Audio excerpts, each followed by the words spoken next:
How you doing? It's Morice Blackwell. You watch the Third and Longhorn. Make sure you like and subscribe. Hook 'em. What's up, everybody? Welcome back to another interview edition of Third and Longhorn. We are really excited today to have Mr. Morice Blackwell Jr. on the show. Mo, welcome. Let's go, baby. Man, this one's been a long time coming. We've been trying to get you on for a minute, so we're pumped to have you. Appreciate you. Well, we always start these off the same way with how did you get to Texas? I know you were a big time high school recruit. Obviously chose from Georgia, Bama, Notre Dame, Arkansas. So why Texas? So I'm familiar with Austin, Texas, because my grandmother stayed out here. So as a young kid, I used to come out here and just stay with her, and we used to roam the university. But the biggest part is playing for my state, playing for where I'm from, with the name on my chest and on my back. It's bigger than what it is. So Texas is where I wanted to be, you know? Love that. Now let me ask you, because you said Texas is where you want to be. Do other guys share that state pride? When I played, we had a Texas versus California All-Star game coming out. We played the whole state. You took it back. Yeah, we take the whole state on. And they don't have stuff like that anymore. You guys all have the camps and the All-Star games. But do other guys share that state pride? Are you, especially right now on the team? Yes, sir, of course, because we got dudes from Cali and Florida. So we got to say Texas is the best football around. So and I believe in that. Since Little League, I played Pop Warner for 3 years at Little League. So I used to play teams from Cali, teams from Oklahoma, teams from Florida and stuff like that. But Texas is different when it comes to football. Yeah, you got more dogs. Hey, ain't no lie. Way more dogs. Ain't no doubt. What other? Obviously, you're a super athlete, man. Especially you kind of raised the level of athletic ability when Mo's in the room, like when it's in the linebacker room. Any position group come by and they want to challenge a race or something. We like we got Mo right here. We good. What other positions have you played growing up? I know you played DB, but throughout high school, what other positions that people don't know that you've played? I played in sports, actually. Okay. Well, my first sport was soccer. Okay. So my first sport was soccer. Okay, Messi? Yeah. Okay. So it was soccer. I ain't really do that much running on the field. I played goalie. Okay. So, you know, long range. Played goalie, good hand-eye coordination. But other than that, I really played quarterback all my life. Like ever since till my freshman year of high school, I played quarterback. Okay. Then what made me want to switch to defense is I got hit one at a time, and I was like, I'm not getting hit no more. So I wanted to do the hitting, you know. So I got tired of getting hit and relying on people to block for me. So, that's what's up. Yeah, man. But other than that, I liked all sports. I played basketball. I ran track. I went to regionals for high jump. Okay. And didn't go because of the spring game. And I just ran track and played basketball and played quarterback. Man. Yeah, that's incredible. So you jumping out of the gym then? You made it to regionals. That's not easy to do. Yeah, it's not easy, especially in Arlington. Especially doing it for 2 years. Yeah, I just did it for 2 years, and I made regionals my senior year. So what's PR? 6'4". You guys were 6A, right? Yeah. Man. Goodness gracious. 6'4". I don't know if I could do it now still. Right. What's that vert like? What's that vert like then? If y'all did vertical, what's your vert like? I don't even know. By the way, he's gonna tear it up. When it comes to the combine, I mean, he's gonna light up the chart. He'll be at the top of every single thing. You played DB, you played safety, and you played linebacker here at Texas. Yes, sir. Since you've been here, which one is tougher to play for you? I'm gonna say more of a challenge for you. That's a good question. I know what Towns is. I'm gonna say linebacker. I thought he would say that. Say too. Yeah. I'm gonna say linebacker because you gotta know what the people behind you and in front of you doing. And you gotta get the line right. You gotta get the call from the back end. You just gotta, you're in the middle, you're in the gray area, so you gotta be right. Yeah, and that's good. Right. That gray area, that is true because playing safety, not that safety is easy, but you just got a little more. You got a little more time. Yeah, you got a little bit more time. There are lulls. There are lulls sometimes when you back there, far back there, 12, 15 yards from line of scrimmage, where there's like a calm. Yeah, like I'm good. And when you're in linebacker, you're at that depth. I've been in nickel before. Oh man, there ain't no love. Ain't no peace. There's nothing. You gotta react they come at you from every angle, man. Every get banged around. So I knew what you was gonna say. I just wanted to get your mind, get your opinion on it. Yeah. But Mo, I've obviously covered you since you've been at Texas as well, and obviously making kind of that transition to be solely linebacker position. You've played multiple positions in the linebacker room, though. What has that transition been like, being able to have different roles, be in different packages, right? Whether it's nickel, dime, base, whatever the case may be. What's it like transitioning between those hats? Really just adapting. You just got to know how to adapt and be like a what's the little knife with a lot of tools on it? Swiss Army knife. Swiss Army knife. 10 and 1. Yeah, you just got to know the book. You got to be a leader to have that role too. Yeah. Like to know different positions, go from position to position, because that showed that the coach trusts you. Yeah. So. And with your ability, like physicality, and you can run, you're big enough, fast enough. If you can, the more you can do is better. Yeah, you can be versatile, and it's going to help you out later on in life. So, because some people can get at a position, they're like, man, it's not working out, or somebody is trying to beat them out or whatnot. It's not working out there. You can really move Mo around. Honestly, Mo can play nickel. Yeah, you can. Easily. I agree too. Yeah. I agree too. No, but he can though. So he gives us that versatility. You don't have to put in nickel. You can put base out there and say, all right, they got 11 personnel. Mo, you get out to the slot, do your thing. I mean, playing cover 4, cover 3, cover 2 or whatever, he can. That's easy. Yeah. So when we had David Benda on here, and Benda was talking about how he likes to study the guys who are best at different things, and he said that he studies your footwork. Yeah. And so and that's been a conversation with a couple guys, I think. Where does that come from, and how do you prepare? Or is that just something you innately have? Well, my footwork, I don't know. I just really love the ladder. Like growing up, I just love the ladder because I see my big brothers be on the ladder like all the time when they work out. So I used to be on the ladder a lot, but what came so natural with the footwork was when Coach Choate was here. He just used to emphasize footwork, your feet and eyes, feet and eyes, feet and eyes. So I just took it out my ability just to work on my feet, like crossing over, like having my jab still right and stuff, like all that. Just being patient with your feet. And your eyes gonna take you. Your feet gonna take you where your eyes want to go. Yeah, that's crazy. Coach Keenan would always say that too. Really? Yeah, your feet go where your eyes go, man. Yeah. Your feet gonna go exactly where your eyes take them. Speaking of Coach Choate, because now you've had 2 different coaches. Now you got a new coach in Coach Nansen. First of all, what's the difference between both of those guys? Riley, obviously good coaches. What's the biggest difference in your opinion? Their coaching style, their coaching technique, methods. I'm gonna say, Coach Nansen. He a real good coach. He's more on technique every day. Like we watch like Indy every day for like 10 minutes. Yeah, wow. Every day. Yeah. And that's true.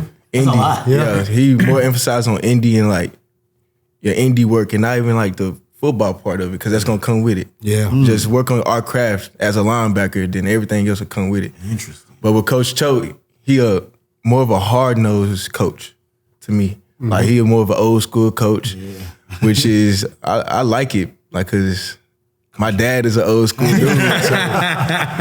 But both of them are outstanding coaches. I feel like Coach Choate got what he deserved, being a head coach. Yeah, big time. And I'm proud of him, and I'm thankful for Coach Nansen. Yeah. Can anybody do a Coach Nansen impersonation yet? I know it don't take this position group long. It's always one or two dudes. Hey, I ain't even got the energy to do that, man. He be on it, bro. Who do the best one so far? Who did the best Choate in the room?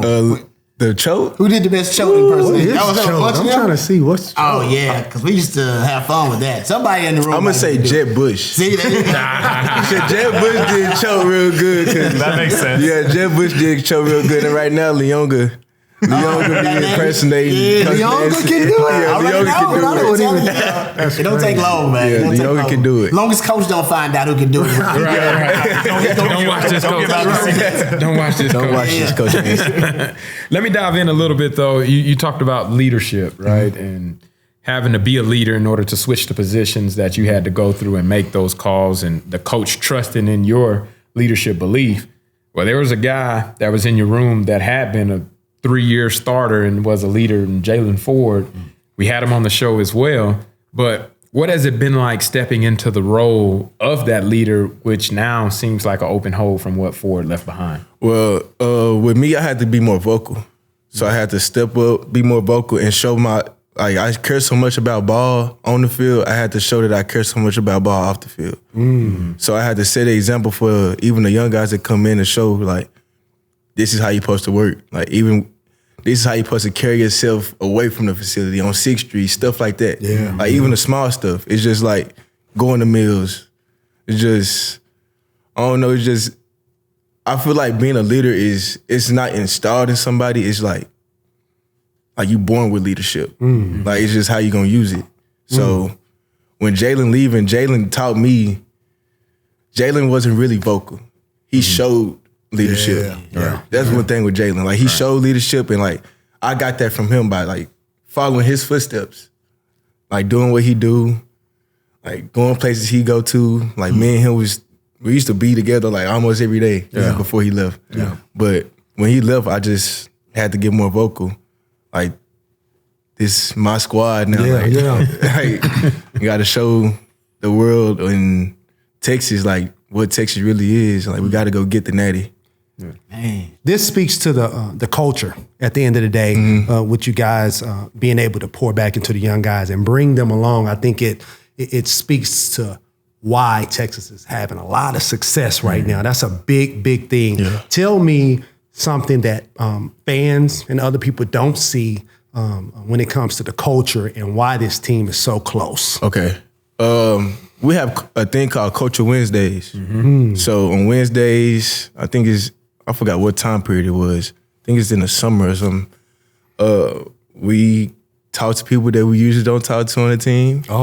We find out we talk deep, actually, like beyond football. We don't even talk about football. We talk about life.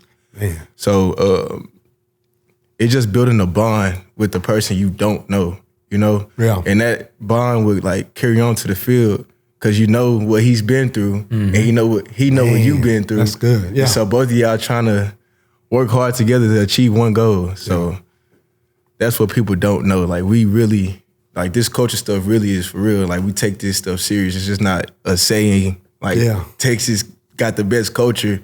Like, we really do have the best culture. And that's another reason why I came to Texas, because of the culture. Like, other schools I visited and went to, they just talked about, we got this, we got that, we got a nice facility, this and that. But Texas is the culture. Yeah. And you can feel it. Yeah. There's definitely been a difference in the air. Whenever you're talking about culture, whenever Sark came on campus in 2021, and then even progressing from 2021, year one, now you look at year number 3, what has that culture been like, the transition from my going through year? the fire? Right. What's it been like from year 1 to where you are right now? So my first year. What year was that? That was 2021. Okay. Yeah, 2021, we went 5-7. Yeah. The culture was there, but we wasn't bought in. Yeah. Everybody wasn't bought in. Coach Sark was new. Everybody's trying to get used to Coach Sark. Yeah. And that 5-7 really did it though. Like, that really hurt because I'd never been on a team like that, and most of us haven't been on a team like that. Right. So I feel like that really struck most of us in our heart to come out that next year as brothers and not as individuals and to play for each other. So that next year, we go into the Alamo Bowl, and then we lose to Washington. That struck us too, because it was like, ain't no way in hell we supposed to lose to Washington. They came all the way from up north. They coming to our state, playing us. And so that was disrespectful. And I personally feel like we wasn't strong enough together that year. Like we was together, but we wasn't strong enough. So coming into that next season, Coach of Wednesdays. Yeah. Coach of Wednesdays hit. Do you really like people crying? You can really feel you can really feel it. Yeah, you can feel it. It's connection, like more connection, like more connections, even through the walk-ons. Yeah. And so I feel like that made us stronger as a team. Man, that reminds me of during the times we had, it was during the season though, it was right before we played A&M all the time. And we had that, Man, why you like? Yeah, because Coach Brown used to do that. Okay. We did it too. Coach Brown wanted people to cry. I know, right? Coach Brown loved people to start crying. I mean, everybody, bro. He wanted everybody to cry. He knew they were going to bring you closer, but he's right. It bring you closer because you don't know, you never know what somebody going through till you like talk to them. Yeah. Till you open up. That's what's up, Man, that's good stuff. I want to ask you, what's your favorite thing about Sark? Because everybody seems to have something different to say about him. So what's your favorite thing about Sark? Because you've been with him since he got here. I've been with him for a minute. I don't know, man. He's a great guy that been through. All right, let me tell you this.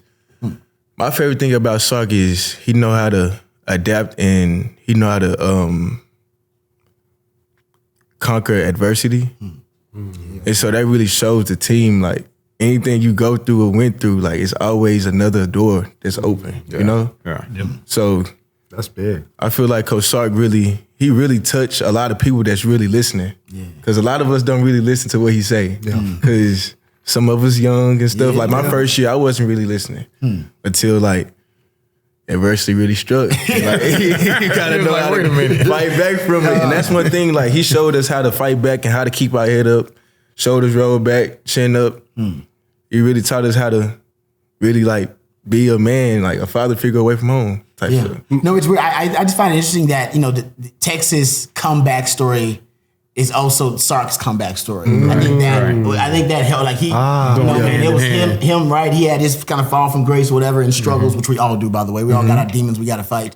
And it seems like Texas exercising their demons as a program was also part of him overcoming his and finally coming back to ascending to the spot where he should have been originally before he struggled. But it's like, it's an example for all of us. And I think you just said it. We all struggle, whether it be publicly or privately. And he just showed you, keep your head up and you can battle through it. And that's exactly what y'all did as a program. Yeah, we did. Yeah, Mo's exactly right. Because whenever I'm there and Coach Sark is giving a quick little speech or whatnot, man, he's, I'm older now, so I listen to everything. right.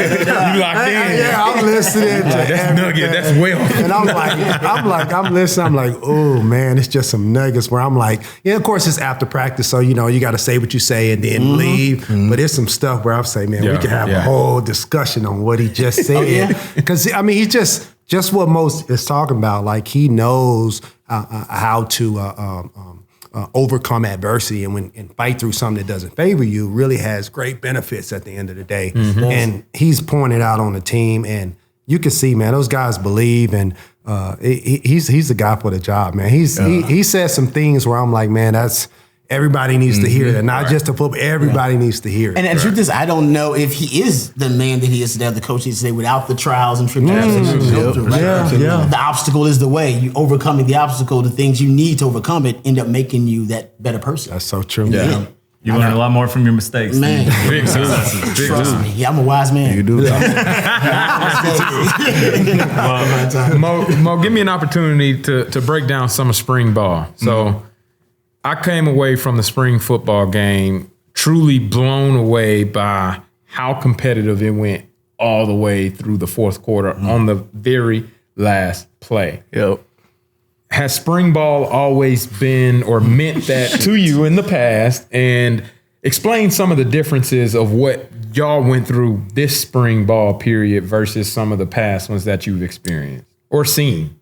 I really haven't seen no difference, to be honest, because we always competitive. I love it. Always hard work and just the standard. Like Coach DJ said, it's the standard. Like it's the standard. Did you say Coach DJ? My bad. Oh my God. I caught that. Break it down. I ain't gonna let that slide. slide. It ain't breaking. I ain't gonna let that slide. My bad. Man, assistant linebackers coach. Hey, that boy over there, he blew his cover, man.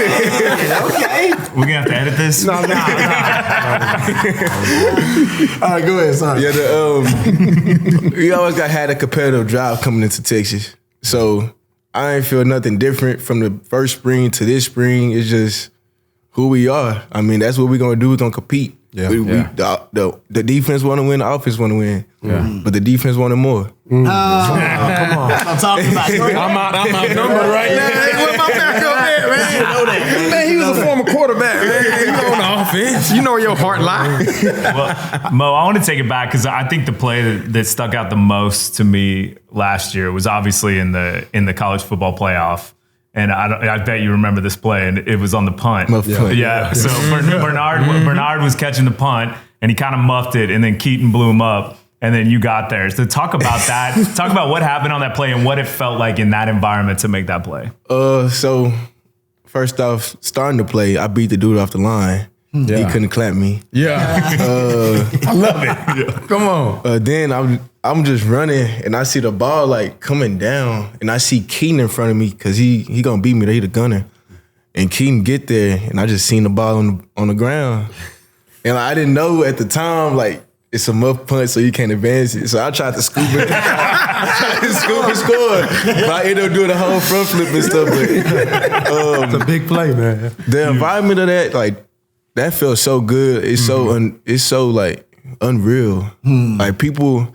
Like, after the game, I just think to myself, I was like, I'm really living a dream. Like, I'm really living some young man's dream right now. And, like, he don't know how hard and how long it takes to live this dream, you know?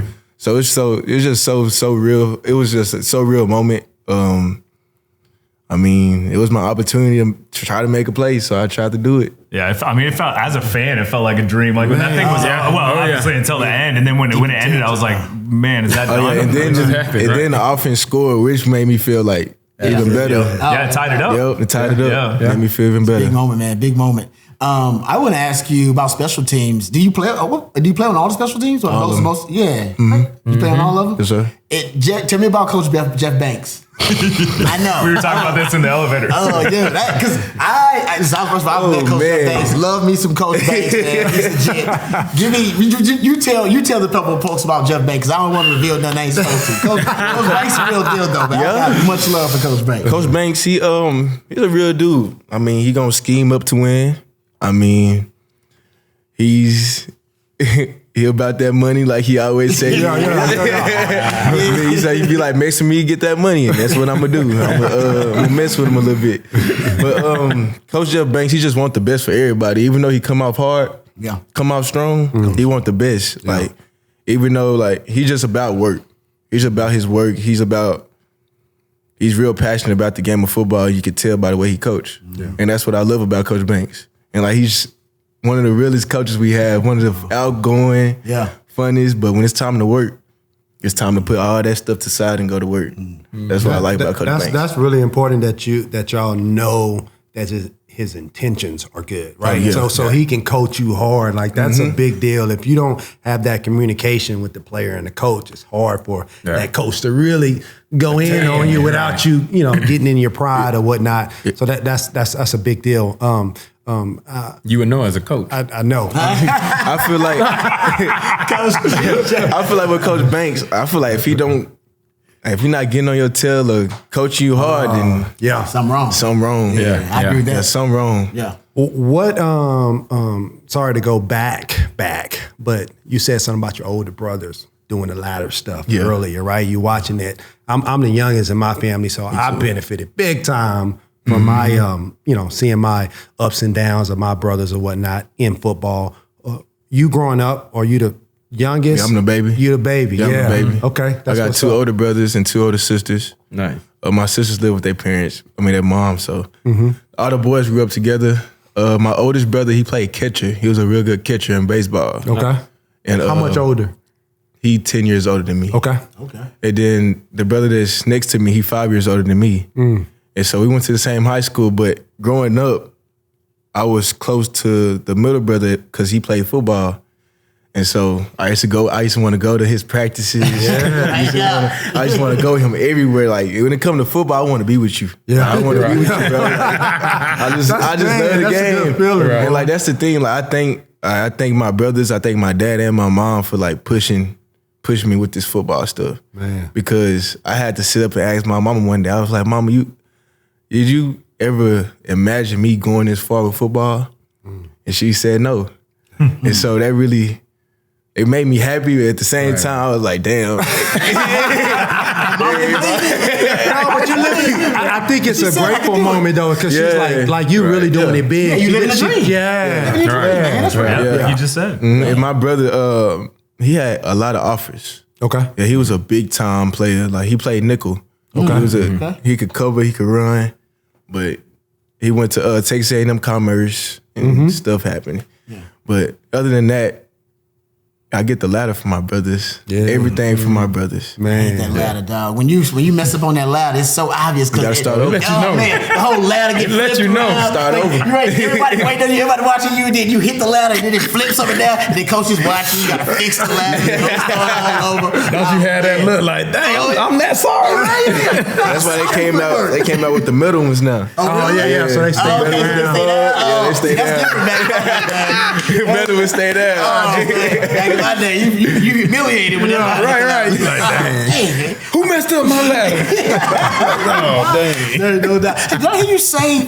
You say something about maybe if I'm wrong, your dad being a coach? You heard something about? Yeah, my dad was a coach. Oh, but not high school and stuff. okay. Well, still though. Yeah, he coached me all the way through all of my whole Pee Wee career. That explains a lot. That explains a lot. Yeah, he coached me. That explains a lot about your football IQ, man. He coached me and my brothers. Okay. Yeah, that makes sense. Because your football, you got to have a high football IQ to play different positions, move around the way you do. Yeah. Coaches got to trust you with that. That's part of why they trust you so much. Yeah. Yeah, man, you basically got a doctorate in football at this point. Right. And playing quarterback. Yeah, and playing quarterback. That also helps, no doubt. Yeah. You might as well check out the offense again. You know what I'm saying? I go to offense. I'm gonna catch the ball.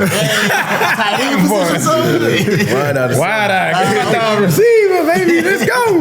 Well, man, when Mark was doing a lot of the research on this, he was looking at Arlington Martin, where you went to high school, and I guess that's the same high school as Miles Garrett. Yeah. Do you have any relationship, or you ever talk to Miles? I mean, I would hope to talk to Miles sometime. I mean, I only had one encounter with Miles, and that's when I was in high school, my junior year. He came up there to the school just to check it out, and I talked to him. Said, "You big time, number one draft pick. You from a school? Like, what's up?" It was a so real moment to meet him, though. He's so big, bro. Like, he like I don't know what he looked like in person. He's huge. Yeah, Some superhero. Creative player for real. Seriously. But like, if you see him his freshman year of high school to his senior year of high school, Really different. That transformation. so different. But they're working. He got a growth spurt. I don't know what type of growth spurt he had. I wish I would have had it, but God, Oh man. Oh, that's good. I love it. Y'all guys got anything else? I think I'm good. Oh man, Mo was great. I know, man, this was awesome. We don't want to keep you too long, man, but thank you for coming by. Man, we'd love to have you back sometime, like during the season or something. So Yes, sir, thanks for popping in. Appreciate it, man. Thank you. Welcome. Welcome.